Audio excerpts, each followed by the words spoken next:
বর্তমান ইউনূস সরকারের প্রশাসনে ধীরে ধীরে একটি পতিত আওয়ামী লীগের লোকজনের একটি পুনর্বাসনের প্রক্রিয়া চালু হয়ে গেছে।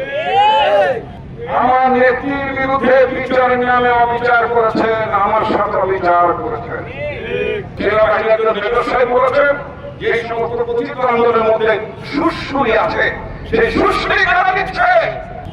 সরকারের মধ্যে নানাভাবে কখনো উপদেষ্টার নামে, কখনো বিশেষ সহকারীর নামে আওয়ামী লীগের লোকজনের পুনর্বাসন হচ্ছে।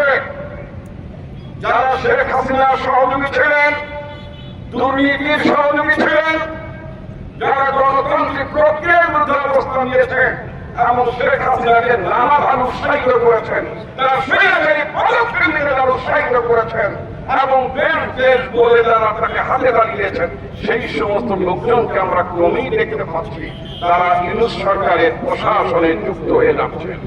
আমি প্রধান উপদেষ্টা, আপনার প্রতি আমার সশ্রদ্ধ সালাম। আপনাকে আমি অনেক বেশি পছন্দ করি। বান্ডেল থাকলে প্রতি সেনমানিতে টাকা বাঁচবে।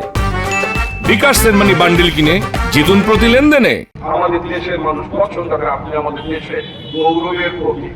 কিন্তু নানাভাবে আপনাকে ভুল বুঝিয়ে অথবা তথ্য গোপন করে পতিত স্বৈরাচারের লোকজন কিন্তু আপনার প্রশাসনের মধ্যে ঢুকে পড়ছে, দেশের ভাবমূর্তি ক্ষতি হচ্ছে। 5ই আগস্টের চেতনা নষ্ট হয়ে যাচ্ছে, 5ই আগস্টের চেতনা বিকৃত হয়ে যাচ্ছে। 5ই আগস্ট হয়েছে স্বৈরাচারী সরকারকে হটানোর জন্য না, স্বৈরাচারী ব্যবস্থাকে কবর দেওয়ার জন্য, স্বৈর শাসনকে কবর দেওয়ার জন্য।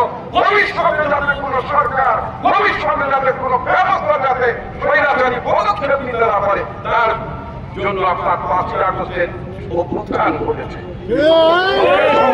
অত্যন্ত দুঃখের সঙ্গে আমরা লক্ষ্য করছি এই সরকারের ভেতরে পতিত স্বৈরাচারী সরকারের এজেন্টরা পুনর্বাসিত হয়ে যাচ্ছে, এটা আমরা লক্ষ্য করছি। বিশেষ করে পররাষ্ট্র বিভাগের গত কয়েকদিন আগে শফিউর রহমান বলে একজন কূটনীতিককে, সাবেক কূটনীতিককে অন্তর্ভুক্ত করা হয়েছে। বান্ডেল থাকলে প্রতি সেনমানিতে টাকা বাঁচবে। বিকাশ সেনমানি বান্ডেল কিনে জিতুন প্রতি লেনদেনে।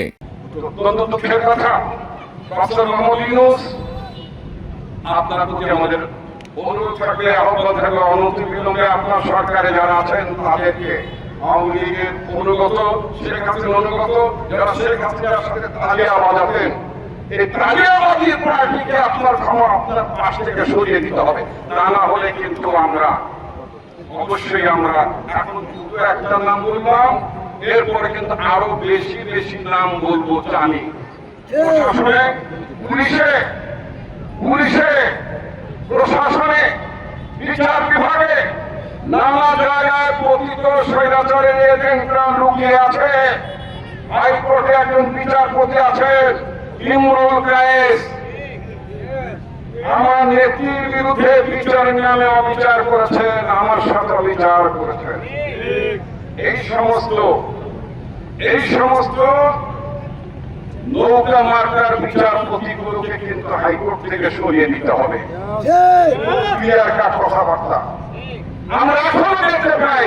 আমার নামে নাম আসুজ্জামান নুর, একজন ঢাকার একজন অতিরিক্ত চিফ ম্যাজিস্ট্রেট, প্রধানমন্ত্রী পদের জয়কে, সচিবদের জয়কে তিনি রিসিভ করেছেন, সিলেক্ট করেছেন।